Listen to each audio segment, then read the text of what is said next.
बता दें कि देश के कई राज्यों में स्वाइन फ्लू के मामले तेजी से बढ़ रहे हैं, जिससे स्वास्थ्य मंत्रालय अलर्ट मोड पर है और अस्पतालों को आइसोलेशन बेड तैयार करने के आदेश भी दे दिए गए हैं। आईसीएमआर ने बताया कि ये कोई नया H1N1 स्ट्रेन नहीं है, बल्कि मौसमी फ्लू का सामान्य रूप है।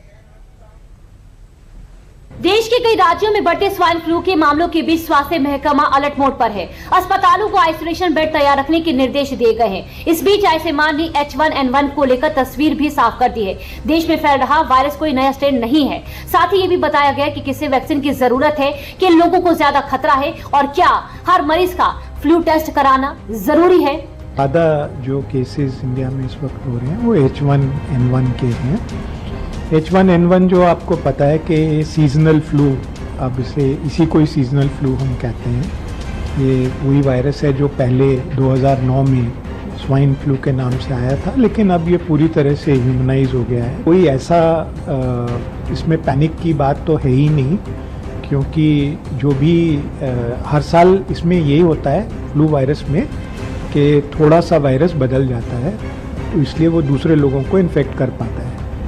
ये वायरस का कैरेक्टरिस्टिक है। आईसीएमआर के महानिदेशक ने बताया कि देश में अभी जो H1N1 फैल रहा है वे कोई नया स्ट्रेन नहीं है। ये वही मौसमी फ्लू है जो हर साल अलग अलग समय पर लोगों को संक्रमित करता है। डॉक्टर बहल के मुताबिक देश में इन्फ्लुएंजा ए और बी दोनों की मौजूदगी देखी जा रही है। इनमें इन्फ्लुएंजा ए का H1N1 सबसे ज्यादा पाया जा रहा है। उन्होंने बताया कि हर साल फ्लू वायरस में छोटे छोटे बदलाव होते हैं। इन बदलावों की वजह से वायरस लोगों को संक्रमित करता रहता है। इस बार भी ऐसा ही सामान्य बदलाव देखने को मिल रहा है। ये कोई नया H1N1 स्ट्रेन नहीं है और इससे किसी अलग तरह की बीमारी होने की आशंका भी नहीं है। इलाज की बात करें तो फ्लू एक वायरल बीमारी है, इसलिए सामान्य मामलों में एंटीबायोटिक का खास फायदा नहीं होता है।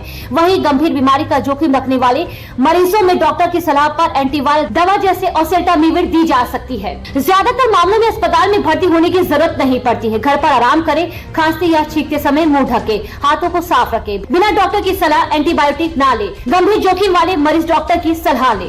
तो ये वायरस शुरू में फैलता है कि जब सिम्टम्स आते हैं तो सबसे ज़्यादा इन्फेक्शन होती है फ्लू की, लेकिन अगले 3-4 दिन तक रहता है। तो तब तक अगर आप अपने को अलग रखेंगे और बाकी जैसे कि उसमें था कि यदि आप खांसते हैं या छींकते हैं तो अपना मुंह कवर करेंगे, जिससे कि ड्रॉपलेट्स जो हैं वो फैलेंगे नहीं। तो ये सब जो हम और ने कोरोना में सीखा है, ये सभी चीजें हमारी आईसीएमआर के मुताबिक 99% से ज्यादा फ्लू मामलों में अस्पताल में भर्ती होने की जरूरत नहीं पड़ती, यानी ज्यादातर मरीज घर पर आराम और सावधानी के साथ ठीक हो सकते हैं। लेकिन बुजुर्गों और कमजोर इम्यूनिटी वाले लोगों में जोखिम ज्यादा हो सकता है। तो कुल मिलाकर H1N1 को लेकर फिलहाल किसी नए स्ट्रेन की बात सामने नहीं आई है। हर मरीज का टेस्ट जरूरी नहीं है, हर किसी के लिए वैक्सीन की सिफारिश भी नहीं है, लेकिन ज्यादा जोखिम वाले लोगों को लापरवाही नहीं करनी चाहिए। लक्षण गंभीर हो तो डॉक्टर से सलाह लेना ही सबसे सुरक्षित रास्ता है।